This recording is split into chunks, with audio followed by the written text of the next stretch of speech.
La economía de México no ha crecido prácticamente en 30 años. Se destruyó la planta productiva nacional y el campo, y se acabó con el estado de bienestar. Se olvidó que para que un país pueda crecer en forma sostenida, genere empleo, bienestar y condiciones que favorezcan la paz social, se requiere que el país produzca. El México rural ha quedado en la ruina. Nuestro país ha vivido en los últimos 30 años lo que yo llamo una guerra contra la agricultura campesina, contra los pequeños y medianos productores de nuestro país, para imponer un modelo de dependencia alimentaria, un modelo de alimentación chatarra y un modelo de desigualdad, aumentando la pobreza y la malnutrición de nuestro país.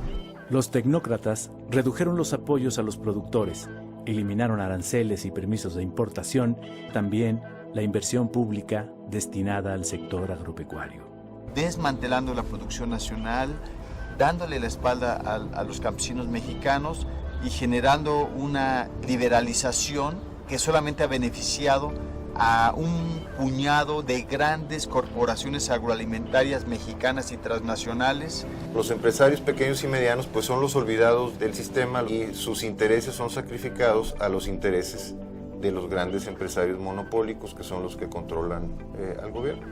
El sector energético nacional dejó de ser prioridad.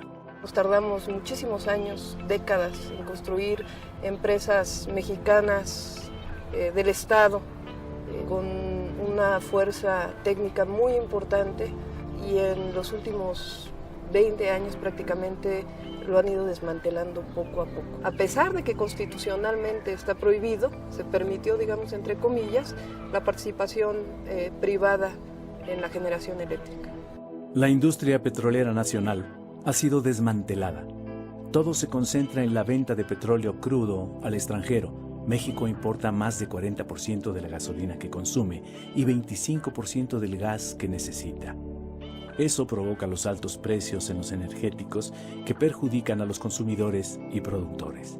Las inversiones en Pemex no solo cada vez son de menor cuantía, sino que están mal dirigidas, con toda la intención no de producir más hidrocarburos, sino con la intención de hacer negocio con empresas particulares.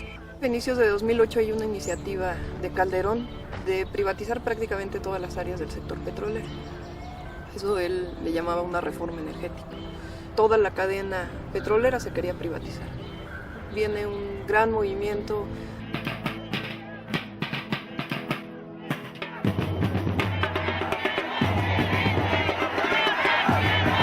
El movimiento en defensa del petróleo ganó el debate sobre la reforma energética y detuvo la privatización de la refinación, el transporte, los ductos y el almacenamiento de petrolíferos.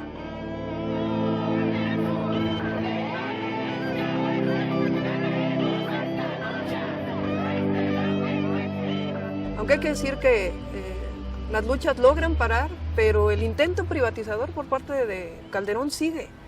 Están buscando a través de otras leyes como las asociaciones público-privadas privatizar los ductos o buscar un esquema de privatización de las refinerías. México tiene un gran tesoro. Un tesoro escondido debajo del fondo del mar. Todo el cuento era de que necesitábamos a las empresas porque tenían mucho conocimiento para explotar en las aguas profundas. Bueno, los primeros contratos que sacan son en tierra. Y además, una parte de la ganancia de esas empresas va a estar vinculada a la producción del petróleo, cosa que está claramente prohibida en la ley. El 80% de los pozos de producción y exploratorios se dan en la región norte y el 20% restante en la región sur y en las dos marinas, cuando que es en estas tres regiones donde se produce el 90% de los hidrocarburos. En la región norte está la zona de Burgos, la zona de Chicontepec, que ha sido una zona que, sobre todo en los últimos años, se ha destinado para darle contratos multimillonarios a empresas norteamericanas y empresas españolas, como Repsol, como Schulenberg, como Halliburton. Las industrias petroleras extranjeras, aquellas que el general Lázaro Cárdenas les pagó a través de la expropiación petrolera para que salieran de México, aquellas que fue el pueblo de México quien salió a las calles para defender la industria petrolera nacional, pues a esas las estamos volviendo a contratar. El sector eléctrico mexicano pues está desmantelando y las fuentes que suministran para generar electricidad son importadas. Y las tarifas eléctricas están por los cielos, en parte pues para favorecer a unas cuantas empresas que ni siquiera nacionales son, porque la mayoría son españolas y estadounidenses. Quien hace estos arreglos, estos enjuagues con estas empresas para comprarles maquinaria y equipo, es el brazo derecho del que era en ese momento el director de la Comisión Federal de Electricidad, Elías Ayub, y le pagan con un Ferrari, le pagan con un yate, le dan miles o cientos de miles de dólares. Se descubre en Estados Unidos el acto de corrupción culpan y multan a las empresas que se prestaron a esto, y en este país, en México, el grado de impunidad es extraordinario. La liquidación de Luz y Fuerza del Centro, ordenada por Calderón, dejó sin empleo a 44,000 electricistas y avanzó en la privatización de la industria eléctrica. Las empresas nacionales fueron, en la concepción de Cárdenas, el dinamo del desarrollo, era el motor que empujaba, que permitieron lanzar fuertes recursos para educación, salud, vivienda. En la lógica neoliberal es más eficiente lo privado que lo público, entre comillas. Es verdaderamente chistoso. ¿Por qué venden empresas si son rentables? Esta es la gran pregunta, ¿no? ¿Por qué no las hacen verdaderamente rentables y aprovechan sus ganancias para financiar el gasto público? No tiene ni lógica ni corazón. Ha sido un desastre.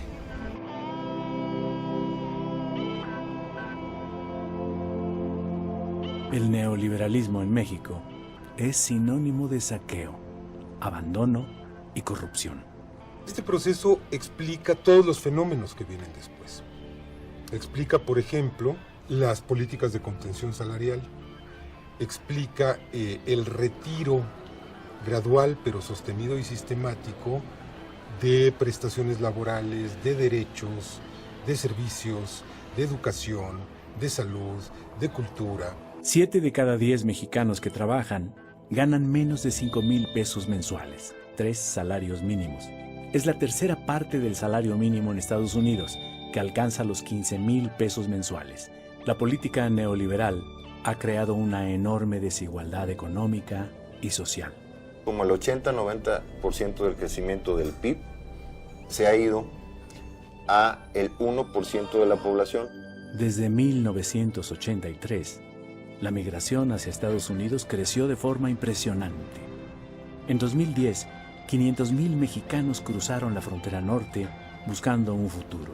El desempleo y la falta de oportunidades de educación serían las razones principales por las cuales las corrientes migratorias de México hacia Estados Unidos siguen incontenibles, a pesar de la represión generalizada que se está viviendo actualmente en los Estados Unidos en contra de los mexicanos en particular y de los inmigrantes en general. Cada año 1 millón de jóvenes ingresa al mercado laboral, pero ni 25% logra encontrar un empleo. Más de 20 millones no tiene para pagar la canasta básica, pues el salario ha perdido 80% de su poder de compra. Hace 28 años el salario mínimo alcanzaba para comprar 51 kilos de tortilla o 280 piezas de pan blanco o 12 kilos de frijol bayo. En 2011, con el mínimo, solo se puede adquirir 5 kilos de tortilla o 25 piezas de pan o 3 kilos de frijol. El campo mexicano ha sido desmantelado de muchas maneras, ha sido privado de los recursos públicos en los cuales el fomento de la producción agropecuaria estrictamente con el esfuerzo campesino no se puede lograr.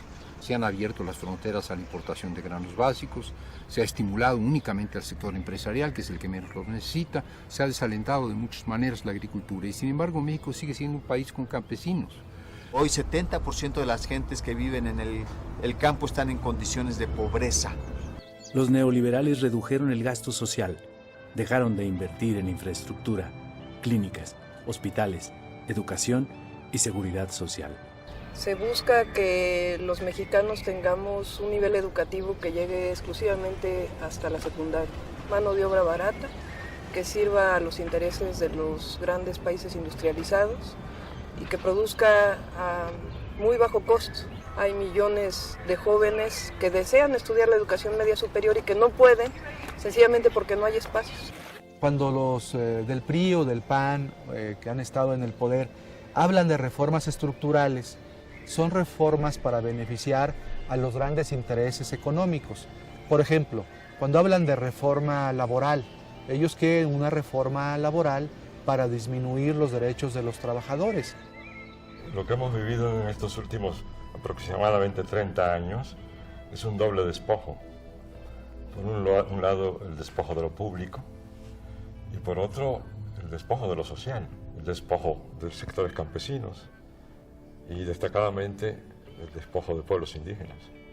Un intento sistemático de volver a las condiciones del siglo XIX.